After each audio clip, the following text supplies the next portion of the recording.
Welcome to the Mile High Podcast. This is your host, Dr. Daniel Knowles. Thank you for joining us from whatever altitude you're at. We're at 5,280 feet, which is where we anticipate you will be in September of 2023 from Mile High 11. Oh my God, it's Mile 11.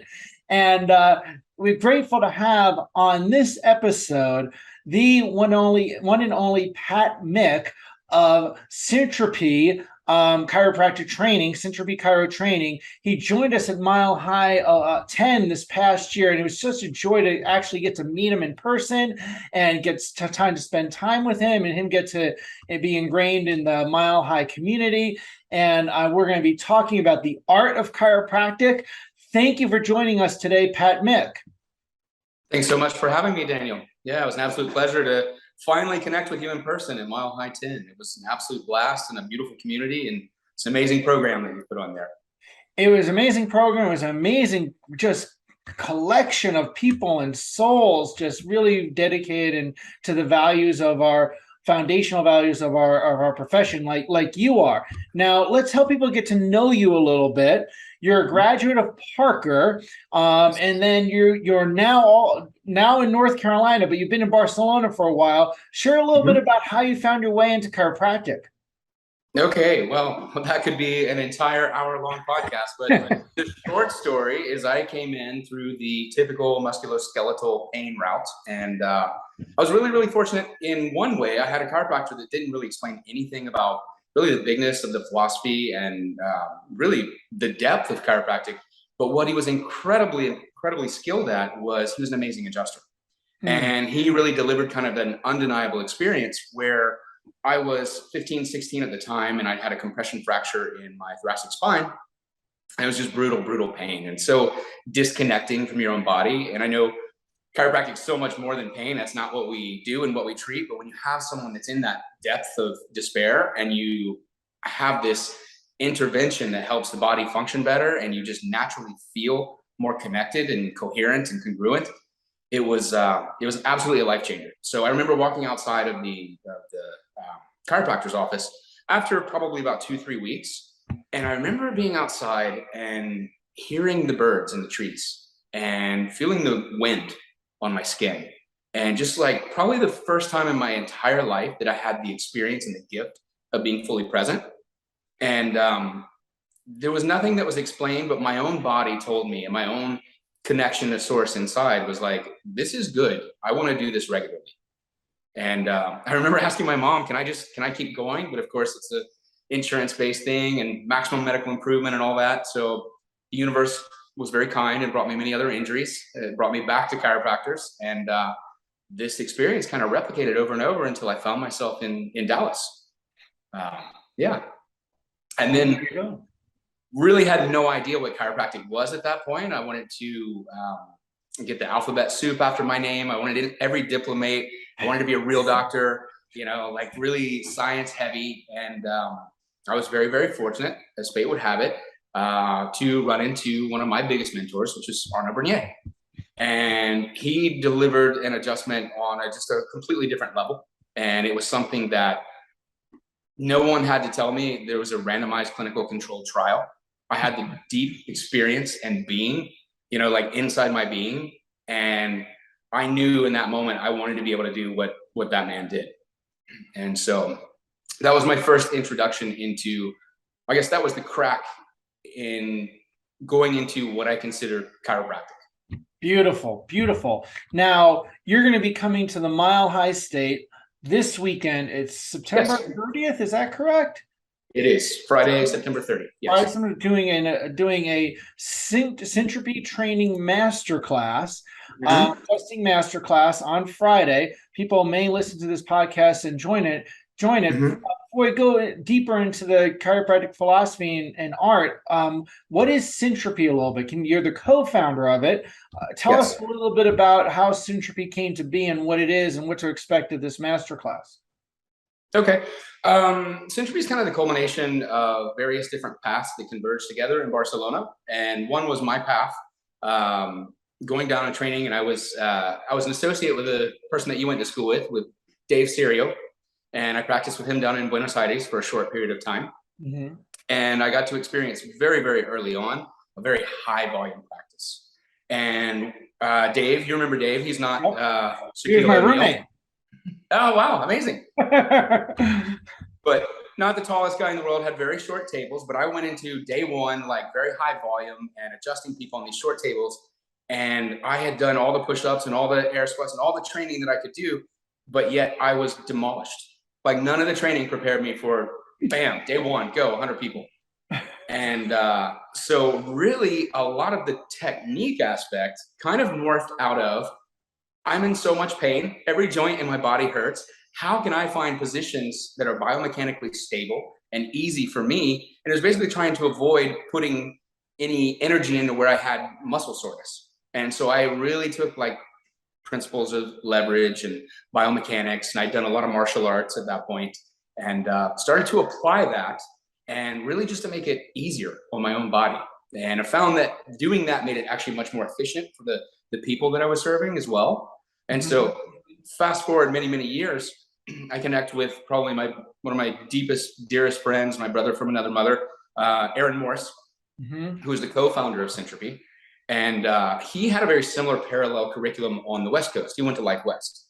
And we met day one, the day I arrived in Barcelona, and it was like best friends. And so anyway, my wife was in the very first class at the Barcelona College of Chiropractic. Oh, wow. Yeah, she was, I have another, maybe the only other chiropractor named Rochelle as well. We have that in common. We do. And so she was going into about third year and really feeling not very comfortable with her adjusting and going into clinic. And so she asked Aaron and myself to come put on some seminars and kind of help them with technique. And so what really unfolded, I mean, because a lot of the students there had come to be adjusted by us and be checked by us, and they liked what we were doing. But then when we went to put on these seminars, we realized there was this incredible void. The same frustration I felt from like not being able to adjust the way an Arnaud Bernier or Jay Comerick or Sue Brown or Donnie Epstein, that just complete void and frustration. I touched that again with like, how in the world do I do what I do? I have no idea how to teach this. So that was the impetus for, okay, we're going to geek out on this thing just as much as we have to try and develop mastery in adjusting. How can we develop mastery in teaching and develop what I hope to be, what we strive to be, the best program to help people get that level of experience quicker. Outstanding. And that's important because, well, one, humanity needs it, but also simply because there's not enough mastery taught in chiropractic school. So at all, or even a reverence for the power of the adjustment, the power, how much subluxation can be detrimental, or even how much an adjustment done poorly can be detrimental. So, clinical excellence and mastery of the art is vital if we're going to impact more of humanity. Now, you and I also share, in addition to a name, sharing the name of someone that we're married to named Rochelle, that's a chiropractor, but also that one of your favorite quote is one of, if not my favorite quotes, which is that life is the expression of tone. And in that sense, it's the basic principle of chiropractic. Why do you love that? I think it's just, I don't think you can sum up chiropractic any more succinctly than that. It's really that connection, that force and that wavelength is the connection between the non-material, non-space, non-time intelligence and then matter. And it's that interface and it's that expression of the intelligence through the matter, through the force, and that coherent tone of that really gives us the expression of life. And I really think when you get an amazing adjustment like that and you get your life switched on and you get hooked up, then you get that that's really what it's about. And there's like, I remember Reggie Gold saying, chiropractic's like pizza, even when it's bad, it's good. Yeah. Yet the higher level you take this thing to, it just maximizes the expression of life. And I don't feel that I really need to explain that to people, but I feel like I want to speak with my hands and let them have that experience. And I want them to get that and want to continue with this ongoing relationship because they are taken to a higher and higher level. Right. And that's an important thing. There's a difference between maintaining and taking to a higher level. And not many people discern that. So, Well, I think, depending on, there's the rack 'em and crack 'em kind of stuff and just kind of lower level that fortunately we're working with a great ally. Innate intelligence is incredible and it can utilize these universal forces for constructive purposes. But when you're just doing that, I think you hit this ceiling in the evolving of the nervous system. And when I think you take it to a higher level and you could be more connected with that person, more masterful in your clinical application, then there's really not a ceiling to where it can go. mm-hmm, mm-hmm. So we're talking about an adjusting masterclass. We're talking about being more masterful. And I know one of your values is just being a master chiropractor. What does that mean? What are the characteristics of someone who has mastery in the art? I think it's depth more than breadth. And I think it's chiropractic is an inch wide and a mile deep. And when you can really, really dive in and you stay a continuous student for the rest of your life, and you strive to become better and better and better and realize there is no finish line, that to me is what mastery is. And it was, again, Arnaud was the one that inspired me. And I think one of the very first things he ever said was, do you want to be a master or do you want to be mediocre? You can go through the motions and you can get through school, or do you want to be the Michael Jordan of chiropractic? And that hit me so deeply. It was like, if I'm going to spend my life doing this, why would I do anything else? Why would I half-ass this? So that is something that I live by to this day. I want to continue to grow and evolve as a chiropractor in all aspects of chiropractic, in the philosophy, science, and art. So it's just, I don't know. It was embedded in me so deeply when I first heard that is just who I've become. Beautiful, beautiful. Well, I'm glad to see you not half-assed it, but whole-assed it. That's a good choice, right? So now, when we look around the chiropractic profession and we see a lot of what people do and call an adjustment, when it's really maybe more manipulation or glorified physical therapy, what makes something an adjustment? Well, I think the most core definition for me is actually working with the person as opposed to doing something to them. And it's the recognition of the innate intelligence is the one that's actually making the adjustment. And so what we want to do is we want to be as cognizant as possible and as aware as possible of what's innate striving to do and how can we align with that so that, BJ said you could smack somebody in the tail with a shovel and you could probably get some correction, but then the more specific that you are, obviously it's much better.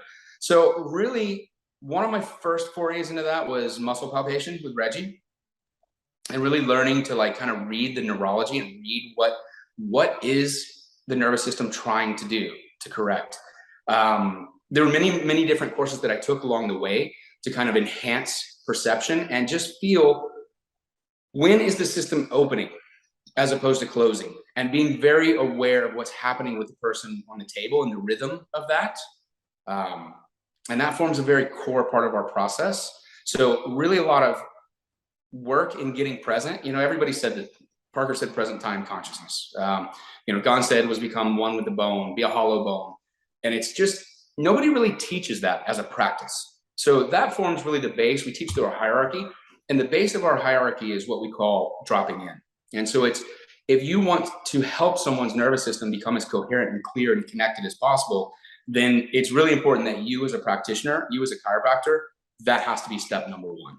And so we spend an awful lot of time practicing dropping in and finding out where in our body we're not actually connected, we're not in real time. So, yeah, I don't remember where the question was going. So, mastery, steps to becoming a masterful chiropractor. Right. Okay. You were talking about manipulation or adjustment, and that's certainly part of that.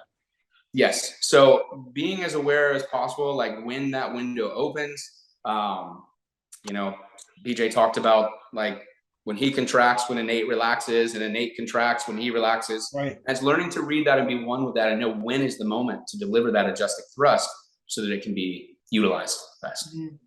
Yeah. So that forms the base of everything we do. Beautiful, beautiful. And do you feel like any chiropractor could be a masterful chiropractor? Yes.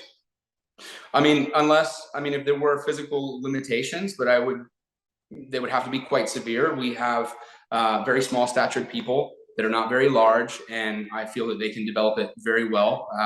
My wife is not a very big person, but she adjusts me with complete mastery and great skill. So yes, I do believe that anyone, if they dedicate the time and they put the hours in, then absolutely they can become a master. But it's not going to happen just by getting out of bed and going to chiropractic school. Really? You think so? I have not seen it to be the case yet. Yes, it definitely hasn't been the trend. Um, so, and what the world needs, how do more chiropractors deliver a chiropractic experience?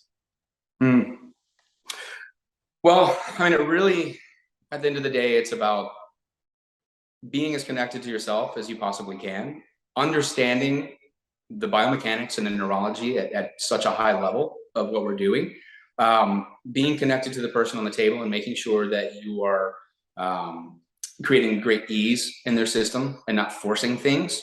And it's kind of almost permission-based adjusting. And then really training the adjusting thrust as well. I mean, we have to kind of train our body to be able to perform that, preferably not on live people. We want to get our reps in, our bad reps in our training. And so yeah, I think those are the main steps, is getting, so our hierarchy that we actually teach through, it's a 5-step hierarchy. And the very first thing is dropping in, and it's about being connected, being present, being clear. The second piece would be the biomechanics and the analysis. So we go very deeply into the biomechanics of every joint, into coupled biomechanics and not just static malposition. So like, how is innate designed this to move in a coupled fashion in these arcs, and not necessarily a straight line left to right, you know, moving the spinous from left to right, et cetera, et cetera. And then understanding like really what's happening when a subluxation occurs, and how do you read that, and how can you read the spinal cord and what's actually going on at that level. And from there, the next step would be the person that we're adjusting. I don't really like the word patient, but I've yet to figure out a better word for patient positioning.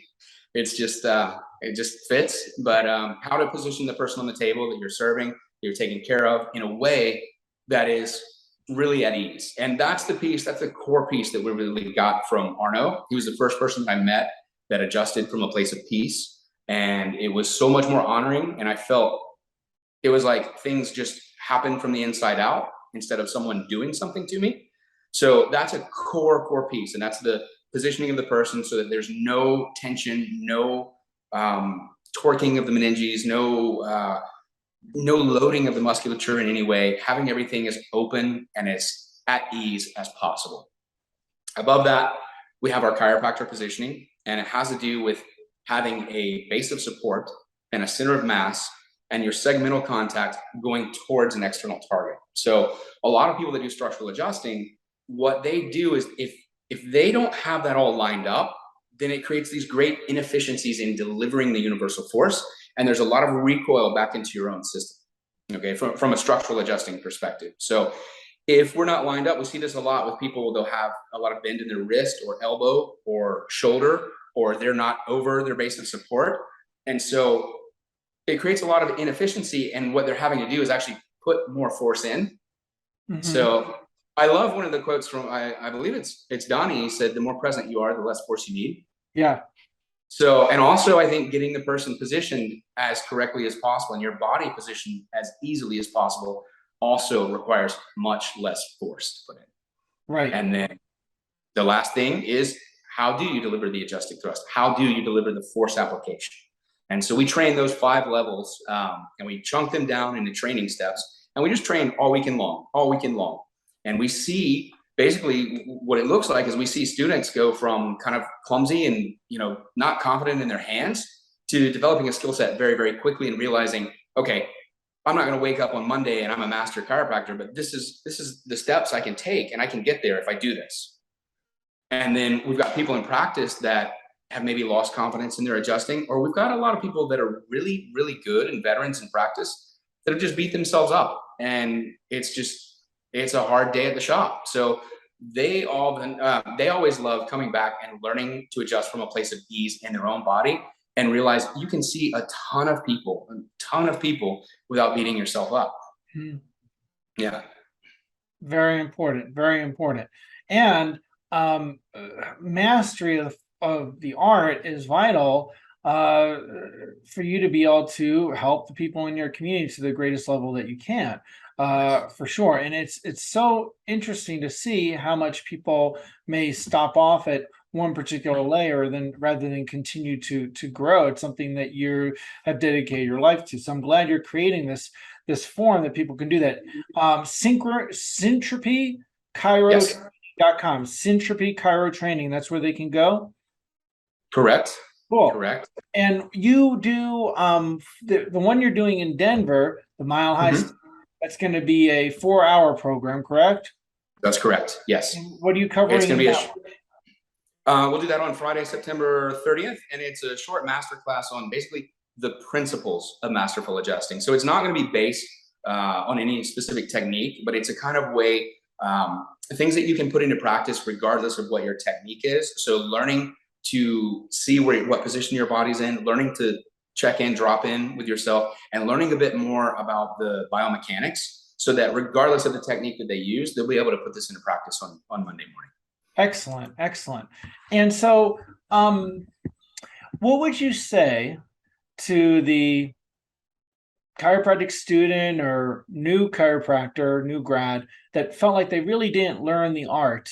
Mhm. What are some things that they should focus on their own? Where should they start reading? Where can they start? Where should they first go when they feel like, oh, I didn't really get much chiropractic in school? Yes. The first thing is to find a mentor who's doing what you want to do and kind of find like what direction do you want to go in chiropractic. And I think there's a lot of power in that. And then the other thing is I think you have to do a really deep dive on the philosophy, science, and art. And so how would you find that? Learn everything you can about biomechanics and neurology.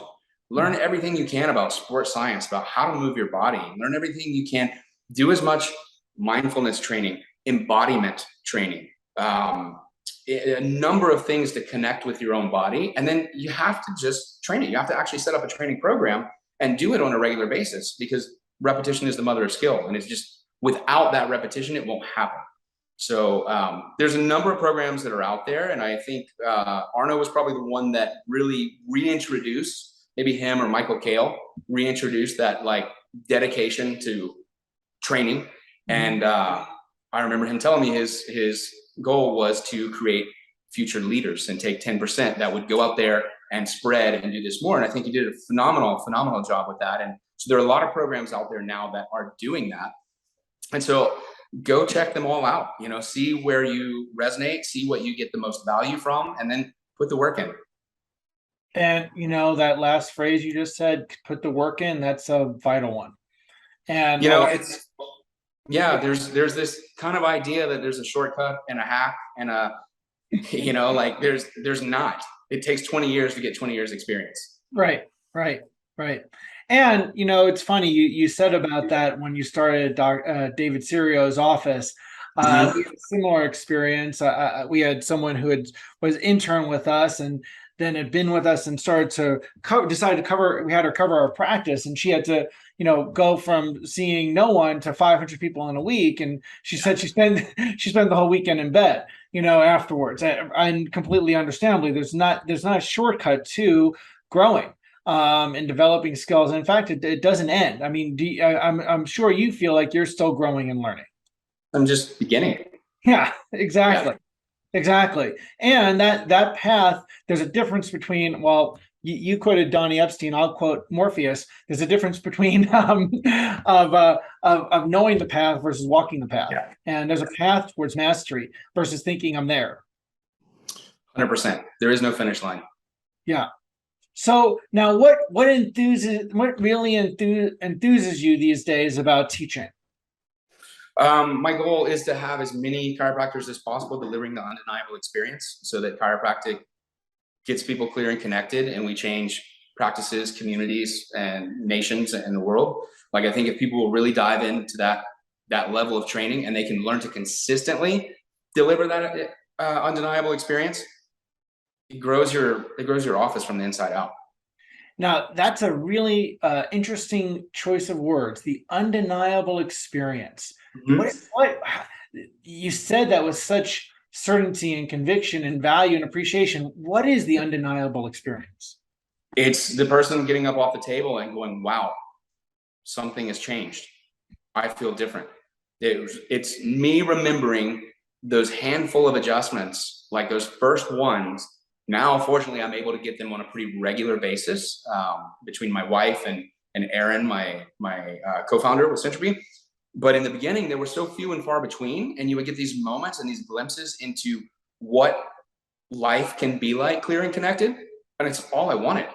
And it was this just this angst and this tension and this the tone of my life changed because someone showed up and was fully present and delivered that experience to me. And no one had to convince me about any studies or is this legitimate. It's like my experience told me that. And so my goal is as many people delivering that as possible.